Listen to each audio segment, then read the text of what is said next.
Assalamualaikum warahmatullahi wabarakatuh. Apa kabar anak-anak soleh dan solehah?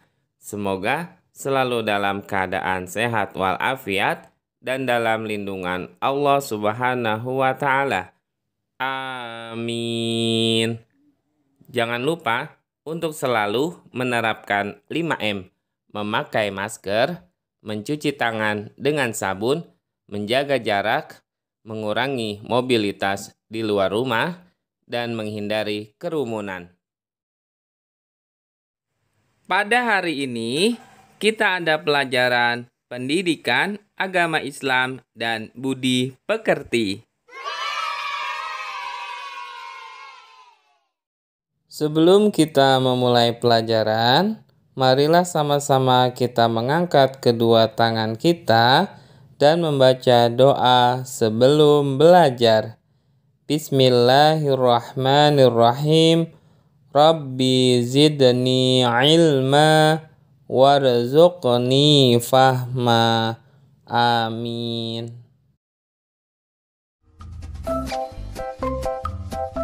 Pada pertemuan kali ini, kita masuk materi A. Kasih sayang Nabi Yakub alaihi salam. Tujuan pembelajaran. Setelah siswa mempelajari pelajaran hari ini, diharapkan siswa dapat memahami kisah keteladanan Nabi Yakub alaihi salam dan menunjukkan perilaku kasih sayang. Nabi Yakub alaihissalam adalah keturunan dari Nabi Ishak alaihissalam bin Ibrahim alaihissalam. Beliau memiliki saudara kembar yang bernama Is atau Ais. Ketika usia Nabi Ishak alaihissalam telah lanjut, sehingga penglihatan dan pendengarannya kurang baik, sebagai anak tertua, Islah yang bertanggung jawab untuk merawat dan melayani kebutuhan Nabi Ishak alaihissalam setiap hari. Pada suatu hari, Nabi Yakub alaihissalam diminta oleh ibunya menyiapkan makanan untuk Nabi Ishak alaihissalam. Nabi Yakub alaihissalam pun melaksanakannya dengan senang hati. Melihat perilaku anaknya yang sangat baik, Nabi Ishak alaihissalam mendoakan Nabi Yakub alaihissalam. Beliau berkata, "Semoga engkau menurunkan nabi-nabi dan raja." Meskipun saudara kembar, hubungan Is dan Nabi Yakub alaihissalam kurang rukun. Padahal Nabi Yakub alaihissalam sangat menyayangi saudara kembarnya. Akan tetapi, Is membenci Nabi Yakub alaihissalam karena ia merasa bahwa Nabi Yakub alaihissalam telah lancang menggantikan tugasnya menyiapkan makanan untuk ayahnya, dimanja dan dicintai oleh ibunya. Apalagi setelah tahu ayahnya mendoakan Nabi Yakub alaihissalam.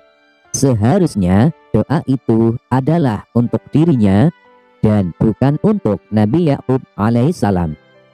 Selain itu, Is bahkan mengancam Nabi Yakub alaihissalam akan membunuhnya agar doa ayahnya tidak terwujud.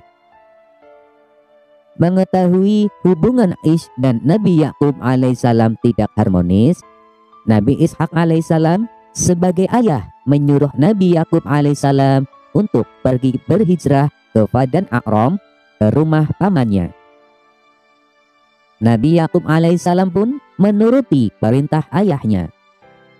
Dengan perasaan kasih sayang kepada Is dan juga kepada kedua orang tuanya, akhirnya Nabi Yakub alaihissalam meminta izin untuk meninggalkan rumah. Ia pun pergi secara bersembunyi-sembunyi pada malam hari. Karena kebiasaan inilah Nabi Yakub alaihissalam disebut dengan Israel, yang artinya berjalan di malam hari.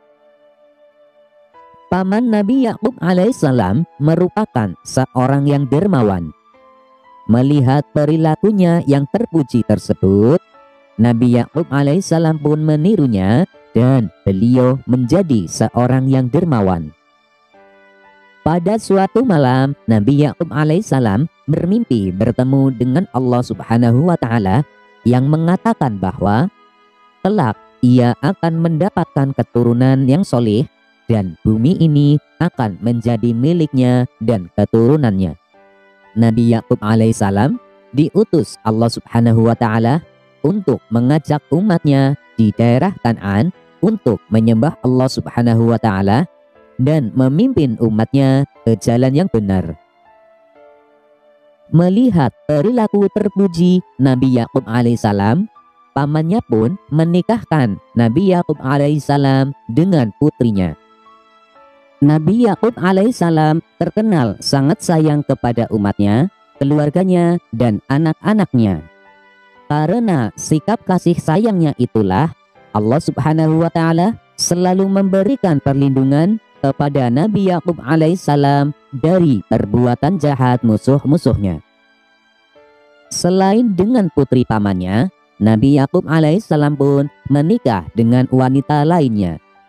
Nah, dari keempat istrinya itulah Nabi Yakub alaihissalam dikaruniai 12 putra yang kelak akan melahirkan beberapa keturunan dari kaum Bani Israel. Adapun hikmah atau kebaikan yang dapat kita ambil dari kisah Nabi Yakub alaihissalam adalah kita harus berperilaku kasih sayang kepada sesama, baik itu keluarga, teman, guru, bahkan kepada orang yang membenci kita. Walaupun seseorang itu membenci kita, akan tetapi kita harus tetap menunjukkan perilaku kasih sayang. Kemudian, kita harus senantiasa menuruti nasihat yang baik. Meskipun mengikuti nasihat itu berat, akan tetapi jika demi kebaikan, kita harus tetap berusaha melaksanakannya. Kemudian, rela berkorban demi kebaikan. Sebagaimana Nabi Yakub alaihissalam yang meninggalkan keluarganya demi kasih sayang kepada kakaknya dan orang tuanya. Oleh karena itu, untuk menghindari konflik dengan saudaranya, maka Nabi Yakub alaihissalam meninggalkan rumah dan berhijrah ke daerah Padang A'rom. Selanjutnya adalah kita harus meneladani perilaku-perilaku baik. Sebagaimana Nabi Yakub alaihissalam meneladani pamannya yang bersifat dermawan, sehingga dirinya pun menjadi dermawan. Sikapku, aku dapat meneladani kisah keteladanan Nabi Yakub alaihi salam.